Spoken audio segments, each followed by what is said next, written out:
ये BA 4 semester का एक सवाल है कि भारत में शिक्षित और अशिक्षित से वृद्धा आश्रम का क्या संबंध है। तो इस सवाल को ऐसा आंसर देना है कि जो चेक करने वाला है, जो आपके सामने जो टीचर चेक कर रहा हो और आपको नंबर दे दे खुश होकर के कि बहुत अच्छा वर्णन किया गया है, और साथ में जोड़ लिया है सवाल के साथ कि हिंदू मुस्लिम का भी उसमें कुछ ना कुछ लुक दर्शाइए। तो हम इस सवाल को इस तरीके से आंसर देंगे कि सामने वाले को लगे कि हकीकत में एक कहानी भारत देश की सच है और उसमें कुछ प्रमाण भी देना होगा। तो चलते हैं इस विषय की तरफ। भारत में जो वर्तमान समय में वृद्धाश्रम तेजी से बढ़ रहा है, वृद्धाश्रम का जो प्रचलन है तेजी से बढ़ रहा है, उसको मतलब बढ़ावा जो मिल रहा है, क्यों मिल रहा है, इसका चाल चलन क्यों ज़्यादा हो रहा है, उस सारी विषयों के बारे में ये आंसर देना होगा। तो क्या होगा हम समझते हैं। भारत देश में जो वर्तमान समय में है वो 1150 वृद्धाश्रम है। आपको पहले टॉपिक में बता लेना है कि भारत में सर्वप्रथम 1150 वृद्धाश्रम हो गए हैं, जिसमें 97,000 जनसंख्या रहती है। जब टॉपिक एकदम आपका मजबूत हो जाएगा तो चेक करने वाला एकदम कहेगा कि बहुत अच्छा लिखा है। फिर समझते हैं कितने हजार मतलब जनसंख्या रहती है, 97,000 जनसंख्या रहती है। दूसरी बात, हिंदू और मुस्लिम का उसमें क्या पुट है और शिक्षित और अशिक्षित का क्या है। आप लोगों से मैं एक सवाल पूछना चाहता हूं कि जब भारत देश में ये आज की जो नवीन शिक्षा है, जो पश्चिम देश से आई हुई शिक्षा है, अंग्रेजी शिक्षा मान लीजिए, ये जब नहीं थी, क्या कहीं भी आपको वृद्धाश्रम नाम सुनने को मिलता था? नहीं मिलता था। भारत देश में ये जो अशिक्षित लोग हैं यही है जो संस्कृत बचा के रख रहे हैं, वरना अब पैर के सिवाय घुटने पैर छुए जा रहे हैं। घुटने यहाँ पे लोग आते हैं, भाई नमस्ते नमस्ते, मतलब ये जो नया कल्चर आ गया है, नया लिटरेचर आ गया है, जो ये मतलब आज का जो प्रचलन है वर्तमान समय में, जो मतलब चाल चलन हो रहा है, रीति रिवाज ही इतना परिवर्तन किया गया है कि हम आपको क्या बता दें। आप सोचिए कि जब शिक्षित लोग नहीं थे तो कितनी अच्छी अच्छी चीजें बना देते थे, माटी के घड़े, माटी के बर्तन। आज के समय में हम बहुत अच्छे बर्तनों में खाना खाते हैं तब भी बीमार हो जाते हैं। तालाब का लोग पानी पी करके 100 साल जीते थे, आज हम वाटर कूलर, ये जो मतलब फिल्टर करने वाला पानी आता है, मिनरल वाटर का पानी पी करके हम मतलब जिंदा जीवित ज़्यादा दिन नहीं रह सकते। 100 की सीधी एक बात है कि जब शिक्षित लोग नहीं थे, अशिक्षित थे, तो उनके अंदर ज्ञान था, समझ रहे हैं, उनके अंदर जो बात करने के, विचार करने के जो ढंग थे वो बहुत अच्छे थे।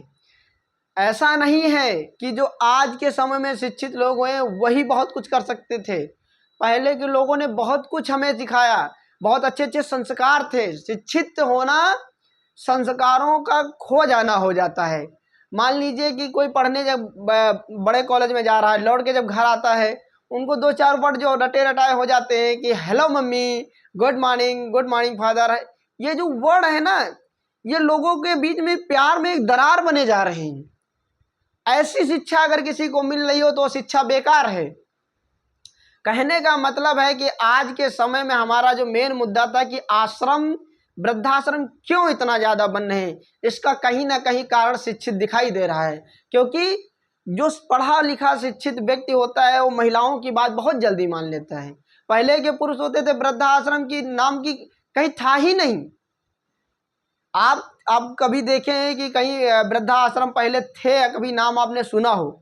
बहुत कम। लेकिन आज के समय में 1150 भारत देश में बड़े वृद्धाश्रम है जिसमें 97,000 लोग रहते हैं, जिसका कहीं ना कहीं कारण शिक्षित होना है। क्योंकि शिक्षित लोग पसंद नहीं करते हैं कि अशिक्षित लोग हमारे साथ में रहें, क्योंकि माँ बाप तो बहुत पहले के पढ़ पाए होंगे, और वो बाप कहते ना कि बेटा कहता है कि हमारे साथ पापा फिट नहीं हो पा रहे हैं।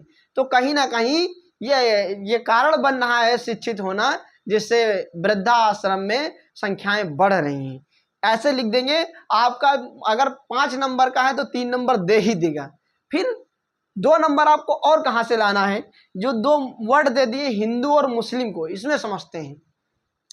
भारत देश के जितने वृद्धाश्रम हैं, जिसमें सबसे ज्यादा रहने वाले लोग जो जिस मतलब धर्म के हैं वो हिंदू धर्म के हैं। ईसाई धर्म भारत देश का नहीं, पूरे विश्व भर में सबसे ज़्यादा शिक्षित धर्म अगर कोई है तो ईसाई जैन ये दोनों बहुत शिक्षित हैं। मतलब कहने का मतलब है, और सबसे बड़ी बात है कि उनके जो गॉड फादर होते हैं, उनके जो सिखाने वाले होते हैं, वो मतलब जो होते हैं वो अच्छा ज्ञान देते हैं लोगों को, एक अच्छी संस्कार भावना देते हैं। वो ये नहीं कहते हैं कि नहीं आओ पहले दान दक्षिणा दो फिर तुमको स्वर्ग मिलेगा, ऐसा कुछ नहीं होता है। तो कहने का मेन मतलब ये है कि सारे धर्मों को मिलाकर के हिंदू धर्म के सबसे ज़्यादा जनसंख्या रहती है वृद्धाश्रम में, जिसकी जनसंख्या लगभग 63,000 है। 97,000 में 63,000 जनसंख्या जो है वो हिंदू धर्म की है। लोग कहते हैं कि मुस्लिम धर्म में बहुत ज़्यादा बड़ा परिवार हो जाता है, लेकिन उनके घर के जो बुजुर्ग होंगे वो कभी तुमको वृद्धाश्रम में नजर नहीं आएंगे। तो हम 100 की सीधी बात जब इतना लिख देंगे तो आपका 5 नंबर पक्का मिलेगा। तो ये हमारा सवाल था कि भारत में शिक्षित और अशिक्षित से वृद्धाश्रम का क्या संबंध है। तो संबंध यही है कि जितने शिक्षित लोग हो रहे हैं वो अशिक्षित लोगों को साथ में रखना नहीं चाहते हैं, इसलिए वो वृद्धाश्रम में भेज देते हैं। और दूसरी बात है कि कहीं ना कहीं संस्कारों का खो जाना भी इसमें जुड़ा होता है कि जिनके अंदर संस्कार नहीं होते हैं, माँ बाप के प्रति प्यार नहीं होता है, वो भेजते हैं आश्रम। धन्यवाद।